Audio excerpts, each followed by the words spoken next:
Assalamualaikum warahmatullahi wabarakatuh. Perkenalkan, saya Muhammad Agus, Prodi Perbankan Syariah, Fakultas Ekonomi dan Bisnis Islam.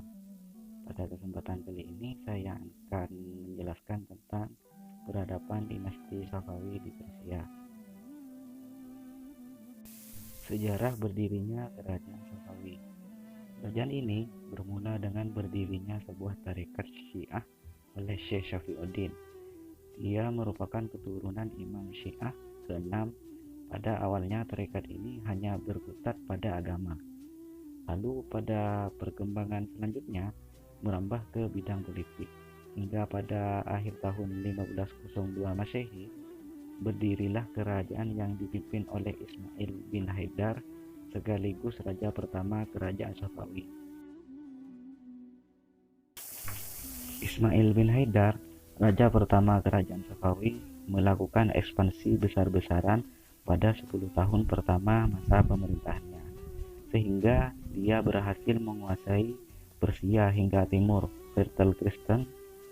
Selain itu, provinsi Kaspia di Nusandaran, Baghdad dan daerah barat daya Persia pada 1508 Masehi, Sirwan 1509 Masehi, dan Khurasan juga berhasil dikuasai pada masanya. Kerajaan ini bertahan hingga 1722 Masehi. Raja terakhir bernama Husain Shah. Masa kejayaan Safawi.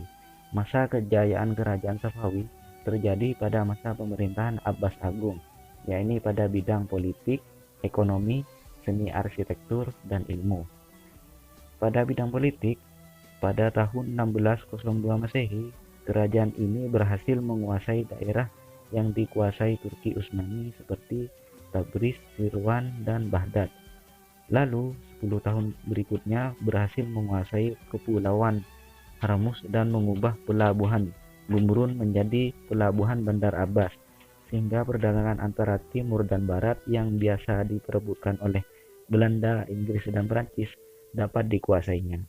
Sedangkan dalam segi ekonomi, dengan dikuasainya Hormuz dan pengubahan Gurmun menjadi pelabuhan Bandar Abbas, Kerajaan Safawi tidak dapat diragukan lagi keberhasilannya menguasai jalur perdagangan internasional, yang berarti mereka menjadi pemegang kunci perdagangan internasional. Tidak hanya itu, mereka juga membina hubungan dagang dengan Rusia, sehingga keadaan ekonomi Kerajaan Safawi dalam keadaan makmur. Belum lagi hasil bumi yang bagus semakin menambah kemakmuran mereka pada masa Abbas Agung. Dalam bidang ilmu yang berkembang pada masa dua Safawiyah meliputi ilmu pasti, filsafat, fikih, agama, dan yang lainnya. Beberapa tokoh filsafat yang muncul pada masa Safawi antara lain Muhammad Baqir Daman 1631 Masehi, yang dianggap sebagai guru ketiga setelah Aristoteles dan Al-Farabi. Dalam seni arsitektur, bangunan yang paling terkenal adalah Masjid Rasulullah yang dibangun pada 1603 Masehi dan selesai 1618 Masehi, merupakan sebuah oratorium yang disediakan sebagai tempat peribadatan pribadi Syiah.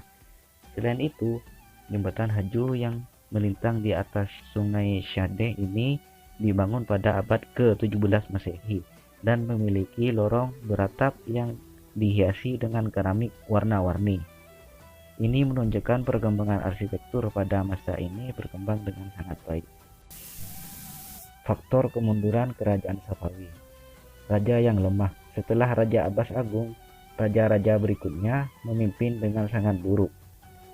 Hal ini tergambar dari sifat-sifat raja tersebut sehingga menghadapi berbagai masalah kenegaraan, yaitu Safi Mirza, seorang yang pencemburu dan kejam terhadap pembesar kerajaan. Yang selanjutnya yaitu Abbas II, adalah raja yang suka mabuk minuman keras. Selain pecandu narkotika, juga menyenangi kehidupan malam. Yang selanjutnya yaitu Hussein, adalah seorang raja yang sangat diskriminatif, terlalu berpihak kepada kaum Syiah dan kejam terhadap penganut Sunni. Dan yang selanjutnya faktor serangan dari luar, yaitu konflik mereka dengan kerajaan Utsmani yang berkepanjangan, yang menjadi sebab kemunduran.